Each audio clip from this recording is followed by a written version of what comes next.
Well, এই শীতের আমেজে December ও বড়দিনের ছুটিতে ঘরে বসে সিনেমা দেখার জন্য রিলিজ হয়েছে হইচই অ্যাপে ফেলুদার গোয়েন্দাগিরি ভূস্বর্গ ভয়ঙ্কর।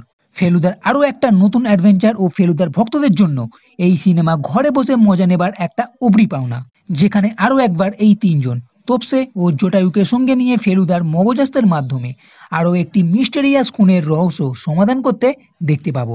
হইচই অ্যাপে ফেলুদার এটা সেকেন্ড সিজন। আর এইবারের রহস্য হচ্ছে ভূস্বর্গ মানে কাশ্মীরে। যারা এই গল্পটা পড়েছে তাদের কাছে নতুন নয়, কিন্তু যারা জানে না তাদের জন্য বলে রাখি, ফেলুদা, তোপসে ও জটায়ু বেড়াতে যায় কাশ্মীরে। সেখানে এক রিটায়ার্ড জাজের সঙ্গে পরিচয় হয়। এই রিটায়ার্ড জাজ আবার প্ল্যান চেট করে, সেটা কেন বলবো না, কিন্তু এই রিটায়ার্ড জাজই হয়ে যাচ্ছে খুন। এইবার ফেলুদা তার রহস্য কিভাবে সমাধান করবে? তবে এর আগেও নানা রকম কিন্তু ঘটনা ঘটছে।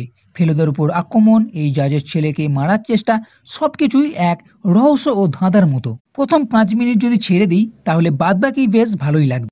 ফেলুদার অ্যাডভেঞ্চার তো আলাদা একটা আছেই, এর সঙ্গে ডাইরেক্টর সৃজিত মুখার্জি এই কাশ্মীরকে খুবই জমাটপূর্ণ ও সুন্দরভাবে দেখিয়েছেন। ডাল লেক, গুলমার্গ, সোনমার্গ, সূর্য মন্দির, নাগা পর্বত সবকিছুই। তাই এই ঠান্ডার মৌসুমে এই সিনেমা দেখলে আপনার কাশ্মীর দর্শন হয়ে যাবে। তাই সিনেমার ব্যাকগ্রাউন্ড খুবই ভালো লেগেছে, আর তার জন্য বাহবা দিতেই হবে। এবং এই সিনেমার গল্পটাকেও বেশ জমাটপূর্ণ রাখা হয়েছে। তবে এর প্রথম 5 মিনিট পাকিস্তানের অ্যাঙ্গেল আমার অতটা ভালো লাগেনি।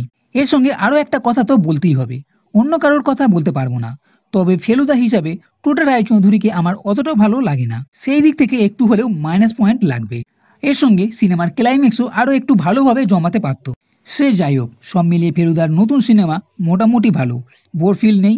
ঘরে বসে ফেলুদার নতুন সিনেমা দেখার জন্য আপনি হইচই অ্যাপে গিয়ে এই ভূস্বর্গ ভয়ঙ্কর দেখে নিতে পারেন। তো বন্ধুরা, এই ভিডিও যদি ভালো লেগে থাকে তাহলে লাইক করো, কমেন্ট করো, শেয়ার করো, আর এই চ্যানেলটি সাবস্ক্রাইব করতে কখনোই ভুলবে না। এই ভিডিওটি দেখার জন্য ধন্যবাদ।